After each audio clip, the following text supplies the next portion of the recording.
Mumbai police के ACP देव आम्बरे एक दुर्घटना में घायल होते हैं, जिसके कारण उनकी यादाश्त चली जाती है। दुर्घटना से पहले देव आम्बरे अपने दोस्त डीसीपी फरहान खान के साथ कॉल पर बात कर रहे थे। देव आम्बरे फरहान को बताता है कि उन्होंने उनके दोस्त एसीपी रोहन डिसिल्वा की हत्या का मामला सुलझा लिया है, जो पुलिस परेड ग्राउंड में वीरता पुरस्कार समारोह के दौरान मारे गए थे। हालांकि हत्यारे का नाम बताने से पहले दुर्घटना हो गई, जिसके परिणाम स्वरूप उनकी यादाश्त चली गई। दुर्घटना से ठीक होने के बाद फरहान देवा को उसके अतीत, खासकर उसके गुस्सैल व्यवहार के बारे में बताता है। वह एक बहुत ही सनकी पुलिस ऑफिसर था। दुनिया के प्रति नाराजगी दिखाई देती थी। अपने कठोर बाहरी रूप के बावजूद वह कमजोर और संवेदनशील व्यक्ति है। उसकी इस स्थिति के बावजूद फरहान उसे फिर से केस सौंपता है। तहकीकात करते समय देवा को अपनी पिछली जांच याद आती है, तो वह अपने नए निष्कर्षों और पुराने सबूतों को फिर से धुंधाता है। उन सबूतों की फिर से जांच करता है, गवाहों के बयानों को फिर से देखता है और अपराध स्थल को फिर से बनाता है।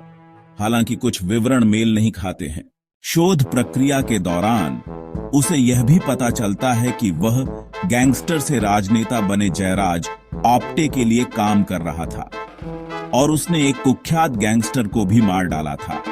जब रोहन को यह पता चलता है तो वह अपने विश्वासघात से हैरान और आहत हो जाता है।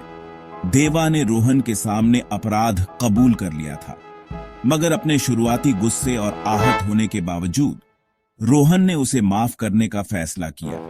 उसने गैंगस्टर की मौत और उसके एनकाउंटर के बारे में सच्चाई को उजागर करने की योजना बनाई, हालांकि इस तरह से कि देवा नाम साफ हो जाए और उसे खुद को सुधारने का मौका मिले।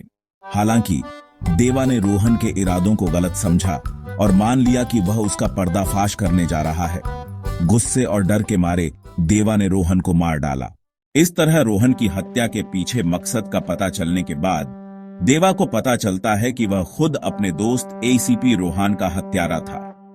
देवा ने रोहन की हत्या की पूर्व योजना बनाकर मंच के सामने एक छत पर रिमोट कंट्रोल्ड राइफल लगाई थी और वीरता पुरस्कार समारोह के दौरान अपने दोस्त को अपने फोन का इस्तेमाल करके गोली मार दी थी।